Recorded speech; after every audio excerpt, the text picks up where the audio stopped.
Hello. तो आज हम पीएससी जो हम लोग का असिस्टेंट इंजीनियर निकला है उसका फर्स्ट क्लास हम स्टार्ट करने जा रहे हैं। तो क्लास स्टार्ट करने से पहले सिविल इंजीनियरिंग जो एकेडमी यूट्यूब चैनल है, ये चैनल से आप लोगों को धन्यवाद देना चाहते हूँ और जुड़े रहने के लिए बोलेंगे ऑल टाइम, क्योंकि ये वीडियो बहुत अच्छा आने वाला है और लॉन्ग टाइम के लिए आने वाला है और ये एग्ज़ाम को हम लोग क्लियर करेंगे। ये पकड़ के ही हम वीडियो स्टार्ट करते हैं, ठीक है। तो सब्सक्राइब और लाइक करना मत भूलिए। और हम आज सॉइल स्टार्ट कर रहे हैं।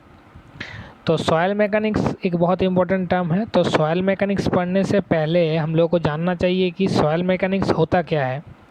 तो सॉइल मैकेनिक्स क्या है? सॉइल क्या होता है? सॉइल होता है मिक्सचर ऑफ ऑर्गेनिक मैटर, और हम लोग इसको भी बोल सकते हैं कि soil is a particles formed by disintegration of rocks. मतलब क्या?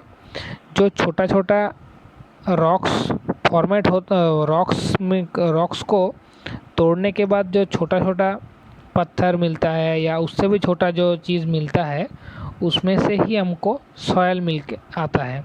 ऑर्गेनिक मैटर मतलब क्या है? ऑर्गेनिक मैटर मतलब बहुत कुछ हो सकता है कि एनवायरनमेंट के एक्ट के ज़रिए उसके अंदर चेंजेस आया है, या उसके अंदर वाटर के इफ़ेक्ट हो सकता है, हम लोग सनलाइट के इफ़ेक्ट हो सकता है। तो जो भी रॉक के ऊपर फॉर्मेशन धीरे धीरे करने के बाद हमको डिसइंटीग्रेट मतलब क्या होता है? छोटा छोटा गूढ़ा हो जाना, ठीक है, वो चीज़ मिलता है, उसी चीज़ को बोला जाता है सॉयल। समझ में आया?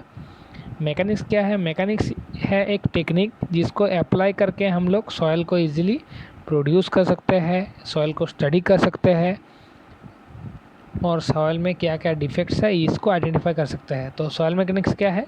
Soil mechanics is a part of study of disintegration of rocks which help us to improve our surrounding soil qualities and what are the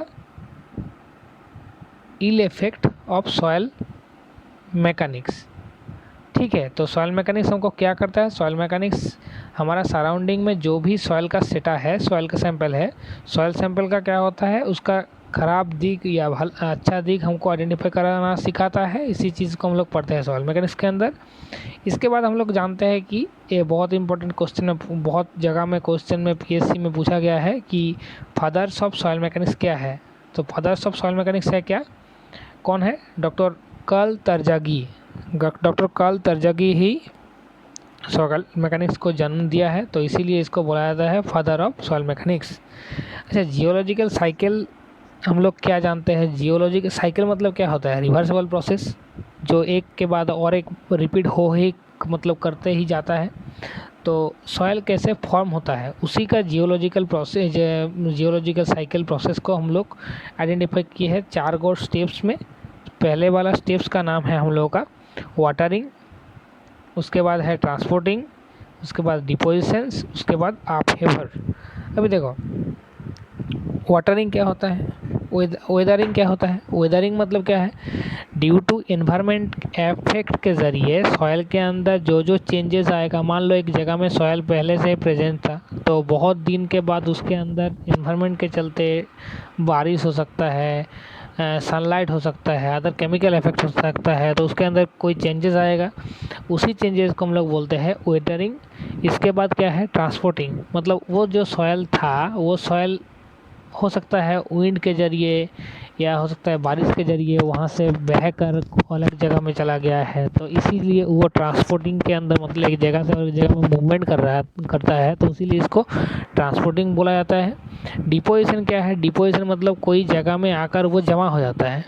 deposition मतलब कोई जगह में आकर वो जमा हो जाता है। अपहेवर मतलब क्या है? अपहेवर मतलब पहले जैसा था वो फिर से मतलब और एक अलग सैंपल में प्रोड्यूस होना स्टार्ट करता है। ऐसा ही साइक्लिक प्रोसेस चलता होता है कि जो सॉयल सेटा है उसको हम लोग मिलता है। तो पहले वाला क्या है, वेदरिंग। वेदरिंग किसके लिए होता है, जो भी हम लोग का रॉक फॉर्मेशन होगा वो केमिकली इफेक्ट होके कुछ चेंजेस करेगा, उसके बाद वो ट्रांसपोर्ट करेगा, ट्रांसपोर्ट करने के बाद वो भी थोड़ा थोड़ा करके डिसइंटीग्रेट होता जाएगा, छोटा छोटा होता जाएगा। उसके बाद डिपोजिशन करेगा, कोई जगह जाकर रुकेगा, फिर उसके बाद उसके वहाँ से अलग सैंपल आना स्टार्ट करेगा। ऐसे करके ये प्रोसीड्योर चलता होता है। तो इसी चीज़ को बोला जाता है जियोलॉजिकल साइकिल ऑफ सॉयल। इसके बाद जो वेदरिंग होता है, वेदरिंग को हमको दो पार्ट में डिवाइड किया गया है। एक को बोला जाता है फिजिकल वेदरिंग, एक को बोला जाता है केमिकल वेदरिंग। फिजिकल को हम लोग मैकेनिकल भी बोल सकते हैं। फिजिकल में क्या होता है, कोहेशनलेस सॉयल जो होता है, मतलब कोहेशनलेस मतलब क्या है, तो कोहेशन मतलब सेम पार्टिकल्स के ऊपर अट्रैक्शंस, मतलब जो भी सॉयल सैंपल रहेगा उसके अंदर सेम पार्टिकल्स ही बहुत ज़्यादा रहेगा, और वो ज़्यादा रहने से वो दोनों में आकर्षक एक मतलब क्या बोल सकते हैं, वो आकर्षक एक आकर्षण रहेगा। ठीक है, तो वो क्या क्या होता है, वो कोहेसिव होता है। और कोहेशनलेस मतलब अलग अलग प्रॉपर्टी का सैंपल रह सकता है, अलग अलग सॉयल सैंपल रह सकता है, तो उसमें से उतना मतलब आकर्षण नहीं रहता है, तो वो अलग अलग सा रहता है। जैसे कि सैंड, सैंड एक सैंड का लेयर हम लोग और एक सैंड के लेयर से जुड़ सकते हैं क्या, नहीं जुड़ सकते, क्योंकि उसके अंदर कोई भी आकर्षण नहीं है। तो इसी टाइप का सॉइल को बोला जाता है मैकेनिकल और फिजिकल वेदरिंग। और केमिकल वेदरिंग क्या है, जिसके अंदर केमिकल रिएक्शन हो पाए, जैसे कि कोहेसिव सॉइल मतलब क्ले टाइप का सॉइल, मतलब जो हम लोग का मिट्टी के साथ जो हम लोगों का कीचड़ हुआ मिट्टी बोल सकते हैं। तो इस टाइप का सॉइल को हम लोग बोलते हैं केमिकली वेदरिंग सॉइल। ठीक है, इसके बाद सॉइल मैकेनिक्स के बाद हम लोग जानते हैं कि टाइप्स ऑफ सॉइल क्या होता है। ये बहुत इंपॉर्टेंट है, क्वेश्चन में पूछा गया है। टाइप्स ऑफ सॉइल के हम लोग कुछ पार्ट में डिवाइड किए हैं। पहले हम लोग जानते हैं कि एओलाइन सॉइल। तो एओलाइन सॉइल कहाँ से आता है, ड्यू टू विंड इफेक्ट, मतलब जो हवा के चलते एक जगह से और एक जगह में जो सॉइल ट्रांसपोर्ट होता है उसको हम लोग बोलते हैं एओलाइन सॉइल। एओलाइन सॉइल हो गया, विंड के लिए होता है। उसके बाद एलुवियल सॉइल क्या होता है, जो रनिंग वाटर के लिए, मतलब जैसे कि रिवर हो गया, या जो भी पानी जहाँ पर एक जगह में रुका हुआ नहीं है, उस जगह कंडीशन में क्या होगा, सॉइल एक जगह से और एक जगह मूवमेंट कर सकता है। इसी टाइप का सॉइल डिपोजिशन को बोला जाता है एलुवियल सॉइल। उसके बाद कोलुवियल सॉइल, मतलब ग्रेविटी के लिए, मान लो एक कोई हिली एरिया है तो ऊपर से कोई पत्थर गिर रहा है तो उसके चलते भी कोई सॉइल डिपॉजिट होगा एक जगह से और एक जगह में। तो ऐसा कि ड्यू टू ग्रेविटी के लिए जो भी सॉइल डिपॉजिट होता है उसको बोलता है कोलुवियल सॉइल। फिर उसके बाद आइस के लिए भी जो डिपोजिशन होता है सॉइल का उसको बोलता है ग्लेशियर सॉइल, मतलब एक जगह से और एक जगह में जो बर्फ़ के लिए सॉइल का ट्रांसपोर्ट होता है उसको बोलते हैं ग्लेशियर सॉइल। उसके बाद लेकोस्टेरन सॉइल क्या किसको बोला जाता है, ड्यू टू स्टिल वाटर, मतलब जैसे कि लेक या हम लोग स्विमिंग पूल, इस टाइप का जो भी होता है, यहाँ पर जो पानी एक जगह में स्थिर मतलब कांस्टेंट रहता है, एक जगह में प्रेजेंट रहता है, उसी जगह के अंदर जो सॉइल डिपोजिशन होता है उसको बोलता है लेकोस्टेरन। उसके बाद मेरीन सॉइल क्या होता है, मेरीन सॉइल होता है कोस्टल एरिया में, या बोल सकते हो जो हम लोग का सी वाटर होता है, जो समुद्री का पानी होता है, उसके चलते डिपोजिशन के चलते जो भी हम लोग का सॉइल तैयार होता है उसको बोलते हैं मेरीन सॉइल। उसके बाद तीन को हम लोग और एक सॉइल का नाम पढ़ेंगे कि एक को बोला जाता है मार्क, एक को बोला जाता है पीट, एक को बोला जाता है ह्यूमस। मार्क क्या होता है, fully decomposition of organic matter, मतलब क्या डिकम्पोजिशन मतलब क्या होता है, डिकम्पोज मतलब वो पूरी माटी के अंदर सॉइल के अंदर मिक्स जाता है, ठीक है, या पूरी घुल मिल जाता है। तो फुल्ली डिकम्पोजिशन मतलब फुल्ली वो डिकम्पोज हो जाता है ऑर्गेनिक मैटर जो फुल्ली डिकम्पोज होता है सॉइल के अंदर उसको बोलते हैं मक सॉइल। उसके बाद पीट सॉइल क्या होता है, हाई डेप्थ बहुत ज़्यादा गंभीर तक हम लोग का क्या होता है, पार्शियली डिकम्पोजिशन ऑर्गेनिक मैटर को बोला जाता है। बहुत नीचे तक मतलब हाई बहुत डेप्थ तक, पार्शियली मतलब पूरा डिकम्पोजिशन नहीं हुआ है, उस टाइप का सॉइल को ऑर्गेनिक सॉइल को बोला जाता है पीट। और ह्यूमस क्या होता है, वेरी स्मॉल डेप्थ के partially decomposition of organic matter को बोला जाता है humus. Partially small depth decomposition organic matter का बोला जाता है ह्यूमस। तो ह्यूमस क्या हुआ, स्मॉल डेप्थ के अंदर पार्शियली डिकम्पोजिशन होगा जब, तब उसको बोलेंगे ह्यूमस। जब हाई डेप्थ के अंदर पार्शियली डिकम्पोजिशन होगा तब उसको बोलेंगे पीट, और फुल्ली डिकम्पोजिशन जब होगा तब उसको बोलेंगे हम लोग मक। ठीक है, नेक्स्ट स्लाइड।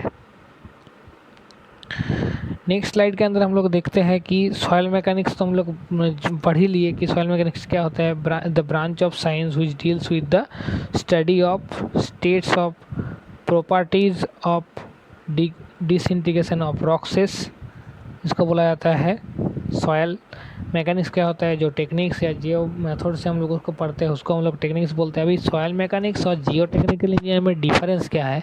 सॉइल मैकेनिक्स क्या है, सॉइल मैकेनिक्स हम लोग जब सॉइल का प्रॉपर्टी को स्टडी करते हैं, सॉइल का प्रॉपर्टी को जब हम लोग पूरी क्लीन से स्टडी करेंगे उसको बोलेंगे सॉइल मैकेनिक्स। और प्रॉपर्टी मतलब क्या होता है, सॉइल के अंदर कौन कौन सा गुण प्रेजेंट है, कौन कौन सा बेनिफिट प्रेजेंस है, कौन कौन सा खराब दिख प्रेजेंट है, गुड दिख प्रेजेंट है, इसको जब हम लोग स्टडी करेंगे तब उसको बोलेंगे सॉइल मैकेनिक्स। जियो टेक्निकल इंजीनियरिंग क्या होगा, ये सब स्टडी करने के बाद मतलब सॉइल का जो प्रॉपर्टी है उसको स्टडी करने के बाद जो भी हमको डाटा मिलता है उसको हम लोग क्या करेंगे, उसको हम लोग वो डाटा से हम लोग आईएस कोड को वेरीफाई कर सकते हैं। आईएस कोड को जब वेरीफाई करेंगे तो आईएस कोड से हम लोग फाउंडेशन जब बनाएंगे एज़ पर बिल्डिंग रूल्स, तो उस टाइम हम लोग उसको आइडेंटिफाई कर सकते हैं कि वो सॉइल के अंदर क्या कमी है और क्या अच्छा है। तो वो जो प्रॉपर्टी सॉइल मैकेनिक्स में मिला, वो सॉइल मैकेनिक्स का प्रॉपर्टी जब हम लोग फाउंडेशन में अप्लाई करेंगे तब उसको हम लोग बोलेंगे जियो टेक्निकल इंजीनियरिंग। समझ में आया। उसके बाद क्या है, फॉर्मेशन ऑफ सॉइल, ये हम लोग पहले ही देख लिए, फिजिकल वेदरिंग और केमिकल वेदरिंग। फिजिकल वेदरिंग क्या था, जो भी चेंजेस होगा, मान लो हो सकता है एयर के लिए, हो सकता है एनवायरनमेंट के लिए, हो सकता है विंड के लिए हो सकता है, तो जो सॉइल के ऊपर वो चेंजेस होता है वो क्या होता है, उसका प्रॉपर्टी को कोई भी चेंज नहीं आने देता है। मतलब एक सॉइल था उसके अंदर फिजिकल वेदरिंग हुआ तो क्या होगा, वो सॉइल के अंदर जितना प्रॉपर्टी प्रेजेंट था, जैसा प्रॉपर्टी प्रेजेंट था, मान लो पहले ए प्रेजेंट प्रॉपर्टी था, अभी एक्स दिन बाद या एक्स टाइम के बाद हम लोग जब उसके अंदर हम लोग फिर से टेस्ट करेंगे तब क्या होगा, तब उसके अंदर ए प्रॉपर्टी था अभी भी ए प्रॉपर्टी प्रेजेंट रहेगा। मगर केमिकल प्रॉपर्टी क्या है, केमिकल प्रॉपर्टी मतलब एसिड, एल्काइलीज, ये सब रिएक्शन होने के बाद सॉइल का जो प्रॉपर्टी है वो चेंज हो जाता है। इसी टाइप का प्रॉपर्टी को बोला जाता है केमिकल प्रॉपर्टी, जिसको हम लोग क्ले सॉइल भी बोल सकते हैं। और फिजिकल वेदरिंग के अंदर क्या होता है, सैंड टाइप का सॉइल हम लोग आइडेंटिफाई किए थे। इसके बाद है कुछ टाइप का स्पेशल टाइप का सॉइल को हम लोग आइडेंटिफाई करेंगे कि एक सॉइल बहुत इंपॉर्टेंट होता है। तो पहले हम लोग जानेंगे कि ब्लैक कॉटन सॉइल क्या होता है। तो ब्लैक कॉटन मतलब क्या होता है, ब्लैक से ही नाम को पता चल रहा है, ये ब्लैक और ब्राउन कलर का होता है, पहले जान लेते हैं। ठीक है, कलर होता है इसका ब्लैक और ब्राउन। ये क्या होता है, chemical weathering of basalt. Basalt का जो केमिकल वेदरिंग होता है, मतलब बेसाल्ट के ऊपर जब केमिकल रिएक्शंस होता है, केमिकल प्रेजेंस रहता है उसके अंदर, तो वो केमिकल वेदरिंग से ही बेसाल्ट का ब्लैक कॉटन सॉइल मिलता है। ठीक है, तो ब्लैक कॉटन सॉइल कहाँ से मिला, chemical weathering of basalt. Colour क्या होता है, ब्लैक कलर होता है। हाईली प्लास्टिक, प्लास्टिक मतलब क्या है, प्लास्टिक मतलब क्या है, प्लास्टिसिटी इसके अंदर प्रेजेंट रहता है, मतलब जिस टाइप का हम लोग हो सके उसी टाइप का इसका शेप दे सकते हैं। ठीक है, तो इसीलिए इसको बोला जाता है हाईली प्लास्टिक सॉइल है ये। इसके बाद है बियरिंग कैपेसिटी लो, मतलब कि इसके अंदर बियरिंग कैपेसिटी क्या होता है, कोई भी सॉइल के अंदर एक स्ट्रेंथ रहता है। स्ट्रेंथ हम लोग जानते ही है क्या होता है, कोई चीज़ को झेलने का क्षमता होता है स्ट्रेंथ। तो जो भी सॉइल के अंदर स्ट्रेंथ कम रहता है उसी केस में हम लोग उसको बोलते हैं उसके अंदर बियरिंग कैपेसिटी भी कम है। जब बियरिंग कैपेसिटी पढ़ेंगे तब उसको डिटेल में हम लोग देख लेंगे। तो जो भी सॉइल के अंदर स्ट्रेंथ कम रहता है तो उसको हम लोग मान लेते हैं वो सॉइल के अंदर बियरिंग कैपेसिटी कम है। मतलब ब्लैक कॉटन सॉइल का स्ट्रेंथ भी बहुत कम है, तो यहाँ पर हम लोग हाईली कोई स्ट्रक्चर नहीं खड़ा कर सकते हैं, बाय थियोरिकल नॉलेज हम लोग बोल सकते हैं। इसके बाद क्या है, क्ले प्रेजेंट रहने से, ये हम लोग का क्ले मिनरल एक प्रेजेंट रहता है जिसको हम लोग बोलते हैं मॉल्ट मोलिनोनाइट। मॉल्ट मोनोनेट क्या होता है, हाईली एक्टिव सस्पेंट होता है, ठीक है। ये क्या होता है, ये हाईली सीवलिंग और सिंकेज को इंक्रीज कर देता है। मतलब क्या होता है, सीवलिंग क्या होता है, सीवलिंग होता है जब हम लोग पानी देते हैं ना, पानी जब दे देते हैं कोई चीज़ के अंदर, तो वो चीज़ क्या होता है, फूल जाता है, वो अंदर से उसका वॉल्यूम इंक्रीज हो जाता है। तो इसी चीज़ को बोला जाता है सीवलिंग। जब वही चीज़ से पानी बाहर आ जाता है, बाहर निकल जाता है, तब वो क्या होता है, सिकुड़ जाता है, छोटा हो जाता है, तो इसी चीज़ को बोलते हैं श्रिंकेज। तो ब्लैक कॉटन सॉइल के अंदर क्लेई मिनरल क्या होता है, मॉल्ट मोनोनेट रहता है, जो हाईली एक्टिव है ये सीवलिंग और सिंकेज में, जिसके कारण उसके अंदर बियरिंग कैपेसिटी कम मिलता है, उसके अंदर स्ट्रेंथ कम मिलता है और हाईली प्लास्टिसिटी उसके अंदर होता है, जो हम लोगों का कैसा होता है, केमिकली वेदरिंग ऑफ बेसाल्ट, ठीक है। Next slide. इसके बाद हम लोग देखेंगे कि बेंटोनाइट क्ले क्या होता है। बेंटोनाइट क्ले क्या होता है, एज पर ड्रिलिंग मड।